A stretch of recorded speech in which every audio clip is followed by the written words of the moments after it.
Hello बच्चों, कैसे हो सब लोग। मैं तरुण प्रताप और आप सभी का स्वागत है इस सेशन में।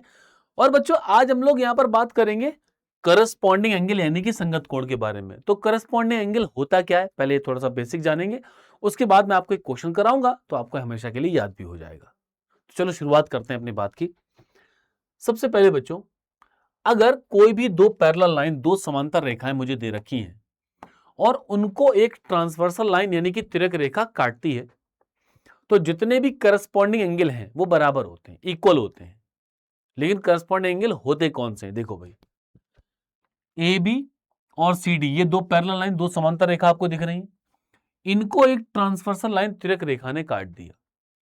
तो देखो, करस्पॉन्डिंग एंगल, जैसे बच्चों एंगल 1 की बात हो रही है, ठीक, तो इसके जस्ट नीचे वाला एंगल छोड़ दो, उसके आगे वाला पकड़ लो, सेम डायरेक्शन में, समान दिशा में। ऐसा नहीं कि इधर का इधर चले गए ना, वो नहीं होगा। अब ये देखा आपने 1, अगला वाला छोड़ दो, ये वाला, ये करस्पॉन्डिंग एंगल है, संगत कोण है, आपस में इक्वल बराबर होंगे। अगर आपने एंगल 2 को देखा तो 2 के जस्ट आगे वाला छोड़ दो, सेम डायरेक्शन में, समान दिशा में 6, ये आपका करस्पॉन्डिंग एंगल है, संगत कोण है। फिर बच्चों, अगर मैं आपसे कहूं 8, जस्ट ये छोड़कर इसके ऊपर 4, ये करस्पॉन्डिंग एंगल है। तो अगर किसी भी पैरेलल लाइन को एक ट्रांसवर्सल लाइन काटेगी तो जितने भी करस्पॉन्डिंग एंगल, संगत कोण होते हैं, वो बराबर होते हैं। अच्छा, ये बात जरूरी नहीं है कि ये रूल केवल दो ही पैरेलल लाइंस में हो। पैरेलल लाइन अगर 3 है, 4 है, 5 है, तो भी ये रूल लगेगा। जैसे कि ये एग्जांपल देखो, ये 1 2 3 4 5, ये 5 आपस में पैरेलल लाइन है, समांतर रेखाएं हैं। इनको एक ट्रांसवर्सल लाइन तिर्यक रेखा ने काट दिया। तो मैंने आपसे क्या कहा? मैंने आपसे कहा ये एक एक साइड छोड़कर ये जितने भी एंगल हैं, ये सारे के सारे करस्पॉन्डिंग एंगल, संगत कोण होंगे और सारे के सारे आपस में बराबर होंगे। जैसे मान लो अगर ये एंगल ए है, ये एंगल आपका बी है, ये एंगल सी है, ये एंगल डी है और ये एंगल ई है, तो इस केस में क्या होगा? Angle A, angle B, angle C, angle D और एंगल ई सारे के सारे आपस में बराबर होंगे, क्योंकि ये कॉरेस्पॉन्डिंग एंगल, संगत कोण है। चलो, अब इस पर एक छोटा सवाल देखते हैं। ये बहुत छोटा सेशन है, आपको छोटे छोटे लॉजिक्स में आपको बता रहा हूं ताकि आपकी मैथ्स में कभी भी दिक्कत ना हो। अब देखो, ए बी और सी डी पैरेलल हैं, समांतर हैं। कौन है भाई?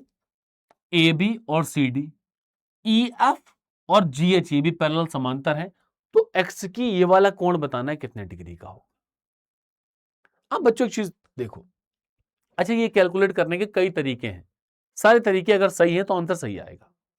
मैं आपसे बोलूं कि चलो बच्चों करस्पॉन्डिंग एंगल, संगत कोण ढूंढते हैं, तो क्या होगा? आप बोलोगे सर ये वाला एंगल 130 है। तो देखो, ई एफ और जी एच ये दो पैरेलल लाइन है, तो इसकी एक साइड छोड़कर आगे वाला, ये वाला एंगल भी 130, 130 डिग्री का होगा। बिल्कुल होगा। बच्चों, स्ट्रेट एंगल, सरल कोण क्या होता है आगे मैं आपको बताऊंगा, हालांकि यहां पर इसका यूज हो रहा है।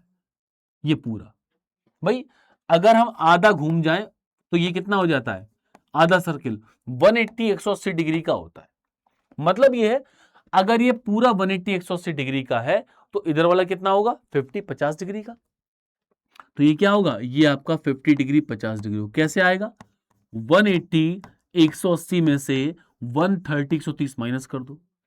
अब बच्चों बहुत ध्यान से देखो, ये एंगल, एक साइड छोड़ के ये एंगल, क्या ये दोनों के दोनों करस्पॉन्डिंग एंगल, संगत कोण नहीं है? बिल्कुल है। तो अगर ये करस्पॉन्डिंग एंगल है तो एंगल x इक्वल टू कितना आ जाएगा बच्चों? ये हमारा आंसर बन जाएगा, यहां से एंगल x पहुंचेगा आपका 50, 50 डिग्री का, और ये हमारा करेक्ट आंसर हो जाएगा। तो ये कंसेप्ट अच्छा लगा हो, ये छोटा सेशन अच्छा लगा हो तो वीडियो को लाइक कर लेना, चैनल को कर देना सब्सक्राइब। ऐसे छोटे छोटे कंसेप्ट मैं आपको आगे बताता रहूंगा। और इन कंसेप्ट के साथ साथ अगर आपको क्लास की प्रैक्टिस भी करनी है और एक्स्ट्रा सवालों की, तो रोज रात को 9 बजे मेरी क्लास होती है सेम चैनल पर, ठीक, जहां पर मैं आपको 30 क्वेश्चंस करा रहा हूं। तो वो सारे के सारे 30 क्वेश्चन आप मेरे साथ लाइव जुड़कर प्रैक्टिस कर सकते हो। उसके लिए बस चैनल सब्सक्राइब करके रखना। मिलेंगे रात के 9 बजे। और अगला पार्ट जो आएगा हमारा ट्राइंगल का, वो मैं आपको बताऊंगा इंटीरियर अपोजिट एंगल, अंता विपरीत कोण। छोटे छोटे पार्ट ज्योमेट्री के जितने हैं सारे आपको इस सेशन के थ्रू बताऊंगा। तो इस सेशन के साथ जुड़े जरूर रहना और शेयर करना अगर अच्छा लगा हो तो। Thank you, take care, bye bye, जय हिंद, गुड लक।